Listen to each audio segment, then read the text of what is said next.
Welcome to Neha blogs. చాలా రోజుల తర్వాత మళ్ళీ బ్లాగ్ అనేది చేస్తున్నాను. అసలు నేను ఛానల్ పెట్టిందే నాకు ఫేవరెట్ అన్నమాట బిగ్ బాస్. బాగా వాచ్ చేస్తాను, ప్రతి సీజన్ నేను వాచ్ చేస్తాను. సెకండ్ సీజన్ నుంచి ఎక్కువ నాకు బిగ్ బాస్ మీద interest because of Kaushal. So Kaushal చేసే అంత వర్క్ కోసం నాకు బాగా నచ్చింది. సో అప్పటి నుంచి బిగ్ బాస్ అనేది చూస్తున్నాను. దీని రివ్యూ కోసమే నేను ఇప్పుడు అసలు ఛానల్ పెట్టిందే దీని రివ్యూ కోసం. నేను ఆల్మోస్ట్ 80% అందరు ఎలా ఆలోచిస్తారో అలాగే నేను కూడా ఆలోచిస్తాను కాబట్టి సో మనం ఈ బిగ్ బాస్ లో ఎవ్వరు ఏంటి అనేది కొంచెం మనం కూడా చూద్దాం. As usual anchor Nagarjuna sir వచ్చారు. అగైన్ నాగార్జున సార్ ప్రతి సీజన్ లో నాగార్జున గారే. మీకు చూస్తుంటే ఎలా ఉందేమో గానీ నాకైతే చూసిన సినిమానే మళ్ళీ చూస్తున్నట్టే ఉంది. పర్లేదు, కూడా చాలా బాగా చేస్తారు. ఈయన కూడా చాలా మంది ఫ్యాన్స్ ఉన్నారు. సో ఫస్ట్ ఈసారి బిగ్ బాస్ ని కపుల్ గా పంపించారనమాట. మొత్తంగా అక్కడ మొత్తం వచ్చి 14 మెంబర్స్ ఉన్నారు, 14 మంది ఉన్నారు. సో 14 మంది ఆల్రెడీ స్టార్ట్ చేసేసారు. ఎవరు ఏంటి అసలు రావడం వాళ్ళు ఇదే ధ్యేయంగా గొడవ అరిస్తేనే సక్సెస్ అవుతాం అన్నట్టు వచ్చేసారు అనమాట. సో వాళ్ళందరినీ కూడా ఒకసారి చూద్దాం గైస్. ఆ సౌండ్ చాలా బాగా నచ్చుతుంది, ప్రతి ఇంట్లో వస్తుంది గైస్.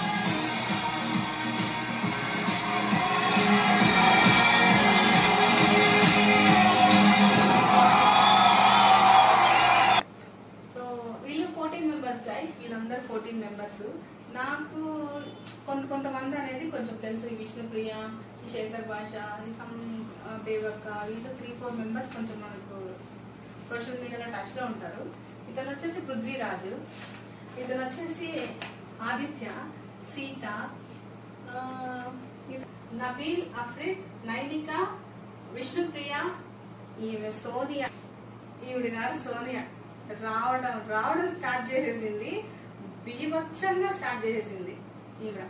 తర్వాత బేబక్క. ఇప్పుడు వీళ్ళందరిలో కిచెన్ ఫస్ట్ స్టార్ట్ చేసింది ఈమె కాబట్టి ఇవి గట్టిగా వేస్తున్నారు అందరూ. ఆవిడంటే శేఖర్ భాష, ఈ అమ్మాయి వచ్చేసి ప్రేరణ, ఇది వచ్చేసి నిఖిల్. ఈమె ఫస్ట్ మనకు ఎంట్రీ ఇచ్చింది బిగ్ బాస్ హౌస్ లోకి. పులికాలు పెట్టొచ్చింది. మరి అలాగే సక్సెస్ అవుతుందా ఎట్లా, మనం అంతా సక్సెస్ చేస్తాం అనుకోండి యాజ్ యూజువల్. సో ఆమె పేరు వచ్చేసి యష్మిని గౌడ. ఫస్ట్ రావడం మనల్ని మణికంఠ అని స్టార్ట్ చేశారు. సో మణికంఠ ఇప్పుడు బాగా కొంచెం ఫేమస్ అయ్యాడు. తర్వాత అవి. సో వీళ్ళందరూ 14 కంటెస్టెంట్స్. ఫస్ట్ ఎంట్రన్స్ అయ్యా ఒక 1 or 2 అవర్స్ తర్వాత మన సోనియా పాప స్టార్ట్ చేసింది. అదేంటనేది ఒకసారి చూద్దాం గైస్. సో ఫస్ట్ మనకు నాగార్జున గారి ఎపిసోడ్ అయిపోగానే మణికంఠని తీసుకెళ్లిపోవాలన్నప్పుడు కొంతమంది ఒక 4 మెంబర్స్ విష్ణుప్రియ, అవి ఇట్లా కొంతమంది నామినేట్ చేశారు. చేసినప్పుడు మనోడు హట్ అయ్యాడు. సో వెంటనే హట్ అయిపోయి అక్కడ తను నిజంగానే రియల్ గా ఫీల్ అయ్యాడండి. అక్కడ మాత్రం తనైతే రియల్ గా ఫీల్ అయ్యాడు. దాన్ని మీకు నా గురించి ఏం తెలియకుండా నన్ను ఎలా నామినేట్. సో మనోడు స్టార్ట్ చేసేసాడు ఇక్కడ గొడవ. స్టార్ట్ చేయగానే ఇంక అందరు కలిసి కొంచెం గ్యాదర్ చేసుకోవడం ఇవన్నీ అని చెప్పేసి అక్కడ చాలాసేపు ఒక 10-15 minutes నిఖిల్ వచ్చి మధ్యలో పెద్దవాళ్ళు కదా కొంచెం మనం రెస్పెక్ట్ ఇవ్వాలి అని చెప్పి నిఖిల్ కూడా మాట్లాడాడు. నిఖిల్ మాట్లాడే లోపల అది రెస్పెక్ట్ తో సంబంధం లేదు, ఫీలింగ్స్ తో సంబంధం అని చెప్పి మనం మణికంఠ చెప్పడంతో నిఖిల్ నాకు ఇంకా మాటలు లేవన్నట్టు కామ్ అయిపోయాడు. అయిన తర్వాత అందరు కొంచెం నిఖిల్ మీద నెగిటివ్ గానే తనే పోర్ట్రేట్ చేసుకున్నాడా, ఏం చేశాడు అనేది తన గేమ్ ప్లాన్ అనేది మనం చూడాలి. నాకైతే అంతవరకే నాకు క్లారిటీ అనిపించింది. సో నిఖిల్ మణికంఠ అనగానే అందరూ అక్కడ గొడవ వేసుకొని ఎగ్జైట్ అవుతా చూస్తా ఉంటే విష్ణుప్రియ మాత్రం డాన్స్ చేసింది. సో అంటే ఎన్ని ప్రాబ్లమ్స్ ఉన్నా లైఫ్ అట్లాగా ముందరికి తీసుకెళ్ళిపోవాలని విష్ణుప్రియ నాకు కొంచెం ఫన్నీగా అనిపించింది. సో అక్కడ అది నడుస్తుంది. సో సోనియా పాప ఆల్రెడీ స్టార్ట్ చేసేసింది. గేమ్ కి రాగానే మొత్తం రూల్స్ అని చెప్పేసి వాళ్ళ ఇంట్లో ఉన్నట్టు కొంచెం రూల్స్ ఏదో మాట్లాడుతూ ఉంది పాప. ఇది ఆరెంజెస్ మీరు తినడానికి లేదు, అది ఇదన్నీ శేఖర్ భాష కోపం వచ్చింది, ఆరెంజ్ తినేశాడు. సో మనకు వెళ్ళిన వెంటనే వీళ్ళు గేమ్ లో స్టార్ట్ అయిపోయారు బాగా ఫుల్ గా. నాకైతే మొత్తం ఈ 3 episodes లోకి సోనియా కొంచెం అగ్రెసివ్ అనిపిస్తుంది. మణికంఠ అటు ఇన్నోసెంటా రియల్ అనేది నాకు అర్థం కావట్లేదు. నిఖిల్ అయితే సీరియస్లీ నిఖిల్ ఏంటంటే సీత మీద అయితే పడిపోయి ఉన్నాడు. మరి రీజన్ నాకు వాళ్ళిద్దరికి అనేది ఇంకా కొంచెం మనం ఇంకా వాటిలోకి వెళ్తే మనకు అన్ని కూడా విషయాలు వస్తాయి. సో నిఖిల్ అనేది కొంచెం అతని మాటే వినాలి అన్న ఇది కూడా తనకి ఎక్కువ. తను యాక్చువల్లీ బాగా స్ట్రాంగ్ గా కూడా ఉన్నాడు నిఖిల్. సో ఇలాంటి గేమ్స్ అన్ని కూడా ఆడేస్తాడు. ఆల్రెడీ చాలా చాలా కాంపిటీషన్స్ లో తను బాగానే ఉన్నాడు నిఖిల్. సో నాకు తెలిసి నిఖిల్ వచ్చేసి బాగా అగ్రెసివ్ గా స్ట్రాంగ్ గా అలా కనబడుతున్నాడు నిఖిల్. సో అభి వచ్చేసి ఏం చేస్తున్నామా, గేమ్ కి ఎందుకు వచ్చామా అనేది కూడా అభికి అసలు ఏందో ఉన్నాడు, తిన్నాడు అలాగా నాకు కొంతమంది అనిపించాడు. ప్రేరణ ఇలాంటి వాళ్ళంతా కొంచెం చిల్ అవుతున్నట్టున్నారు. సో ఈమె సోనీ మాత్రం కొంచెం ఎక్కువగానే మాట్లాడుతుంది. సో చూడాలి ఇంకా వీటన్నిటి తర్వాత నెక్స్ట్ ఇంకొక ఎపిసోడ్. అంటే వీళ్ళందరూ చిన్న చిన్న ఇవి పెట్టారు. ఓకే, బెల్ట్ మీద నిలబడ్డాము. దాంట్లో మనకు గెలిచింది ఎవరంటే నిఖిల్ గెలిచాడు. నైనిక చాలా వరకు టఫ్ ఇచ్చింది.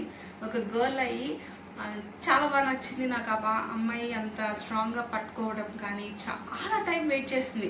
అంటే మనకు 24/7 కూడా బిగ్ బాస్ వస్తూ ఉంది. సో చాలా టైం వరకు అమ్మాయి హోల్డ్ చేసింది. కానీ ఇతను కొంచెం స్ట్రాంగ్ కదా. సో లాస్ట్ లో ఇంకా ఇది అవ్వలేదు. బట్ నాకు సూపర్. ఇంకా నిఖిల్ యాజ్ ఇస్ ఫస్ట్ ఆయన చీఫ్ అయ్యాడు. తర్వాత మన నైనిక అయ్యింది. ఎందుకంటే why because she is very strong. So Nainika అయ్యింది. థర్డ్ వీళ్ళిద్దరు కలిసి ఒక్కరిని సెలెక్ట్ చేసుకోండి. ఆల్రెడీ బేబమ్మ, శేఖర్ భాష వీళ్ళు ఉన్నారనమాట ఆ రన్స్ లో. సో యష్మి గౌడ, నబీల్, బేబమ్మ అండ్ శేఖర్ భాష వీళ్ళ నలుగురిలో వీళ్ళ నైనికాని నిఖిల్ని ఒక్కరిని సెలెక్ట్ చేయమని చెప్పి వాళ్ళకి ఒక పవర్ అనేది ఇస్తే వాళ్ళు అన్ని పారామీటర్స్ మేము ఆలోచించాము అని చెప్పేసి గౌడ్ని సెలెక్ట్ చేసుకున్నారు. యష్మిని వాళ్ళు థర్డ్ దానిగా తీసుకున్నారు. దాంట్లో సోనియా అరిచింది, మీరు అలా ఎలా మీరు ఇది చేస్తారు, నబీల్ బాగా చేశాడు కదా, ఎందుకు మీరు అన్ని చూసి తనకి ఇచ్చేస్తారా అని చెప్పేసి తను చాలా పెద్ద ఆర్గ్యుమెంట్ చేసింది అనమాట. అలా విన్ అయిన హ్యాపీనెస్ కూడా లేకోకుండా అమ్మాయి పాపం కొంచెం ఫీల్ అయింది. సో టేక్ ఇట్ లైట్ అనమాట. అవన్నీ కామన్ గేమ్ అన్నాక. సో ఇవన్నీ అయిపోయిన తర్వాత ఇక్కడ సోనియా అనేది first episode, second episode and still today episode also Sonia కొంచెం పర్ఫామ్ చేస్తుంది. ఆ అమ్మాయి చెప్పిందే వినాలన్నట్టు. యాక్చువల్లీ ఇది తెలుగు బిగ్ బాస్ అన్నప్పుడు సోనియా సో అంత ఇంగ్లీషు అంత మాట్లాడాల్సిన అవసరమే లేదు, అందరికీ వస్తుంది. తను ఏం చెప్పాలనుకుంటుంది అనేది క్లియర్గా తెలుగులో చెప్తే అందరికీ అది అర్థమవుతుంది. సో అక్కడ అమ్మాయి ఫెయిల్ అవుతుంది. సో చూద్దాం, తన ఫీలింగ్స్ కూడా తను ఒక లీడర్ లాగా డీల్ చేయాలనుకుంటుంది. సో చూద్దాము. మీకు అందరికన్నా నిన్న నామినేషన్స్ అనేవి జరిగాయి అనమాట.